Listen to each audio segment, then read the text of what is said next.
News पर एक अपने सिवान में मैंने बाइट दिया है और माननीय मुख्यमंत्री श्री नीतीश कुमार जी ने जो बिहार को अल्पसंख्यक समाज के लिए जन्नत बना दिया है, उनके सारे बुनियादी मसलों को हल किया है, उनके खाने पीने में कोई परेशानी नहीं है, इंसाफ के साथ अमन और तरक्की के साथ उनको भी बराबरी का हक दे रहे हैं, तहफ्फुज का पैगाम दे रहे हैं और इसी को आगे हम लोग बढ़ा रहे हैं। और माननीय मुख्यमंत्री जी ने हमेशा न्याय के साथ विकास किया, किसी के साथ भेदभाव नहीं किया। और जो हमारे विरोधी दल हैं, कुछ छोटे लेवल के जो पहले कुछ हमारे कार्यकर्ता रहे होंगे, अभी कोई भी ऐसा हमारी स्टेट बॉडी 52 सांगठनिक जिला है और तकरीबन 225 के आसपास हमारे प्रदेश उपाध्यक्ष, प्रदेश महासचिव और प्रदेश सचिव और विशेष आमंत्रित हमारे सदस्य हैं, कार्यकारिणी के सदस्य हैं, किसी ने भी कोई इस्तीफा नहीं दिया।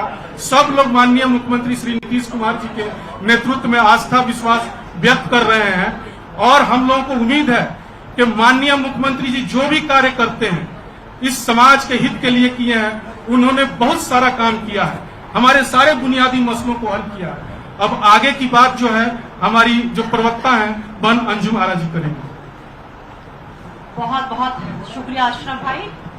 आज बिहार प्रदेश जनता दल यूनाइटेड अल्पसंख्यक प्रकोष्ठ के द्वारा आयोजित प्रेस वार्ता में मौजूद तमाम जो अभी अशरफ भाई ने हमारे सभी सम्मानित और माननीय हमारे साथियों का नाम लिया, आप सभी का स्वागत। और प्रिंट और इलेक्ट्रॉनिक मीडिया के साथीगण, छायाकार बंधुगण, आज बहुत ही महत्वपूर्ण विषय पे और वो विषय अशरफ भाई ने आपके समक्ष रखा।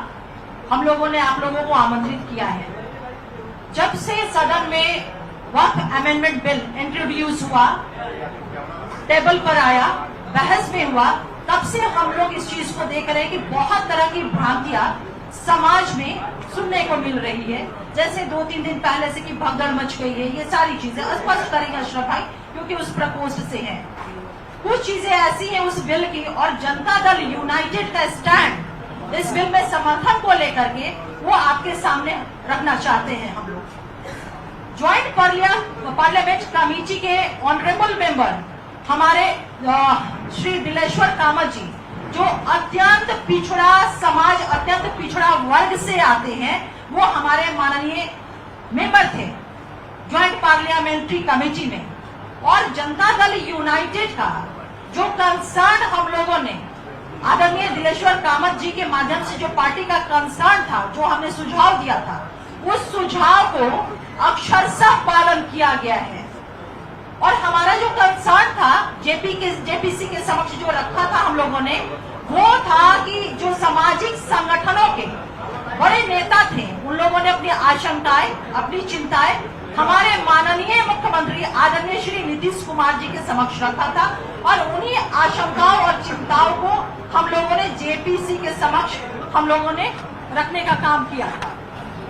जो हमारा सजेशन था, सजेशन भी कह सकते हैं और शर्त भी कह सकते हैं, अगर इसको दूसरे वे में कहे, हमारे सारे सजेशन को मान लिया गया था। 5 सुझाव हम लोगों ने दिया था जेपीसी के समक्ष और वो 5 सुझाव बिल में, इनकॉर्पोरेट बिल में उसको लाया गया, तो हमारी पार्टी ने समर्थन दिया। पहला जो हमारा सुझाव था, जमीन राज्य का मामला है, लैंड स्टेट मैटर है और इसलिए कानून में भी ये प्राथमिकता बरकरार रहेगी। अब सोचिए कि जिस राज्य का, जिस प्रांत का, जिस बिहार के माननीय मुख्यमंत्री है श्री नीतीश कुमार जी मुख्यमंत्री हैं, वहां पर जमीन को लेकर के जिस तरह से बातें उड़ाई जा रही है, कही जा रही है, भ्रम पैदा किया जा रहा है, कहीं कोई इस तरह की बातें हो सकती है क्या?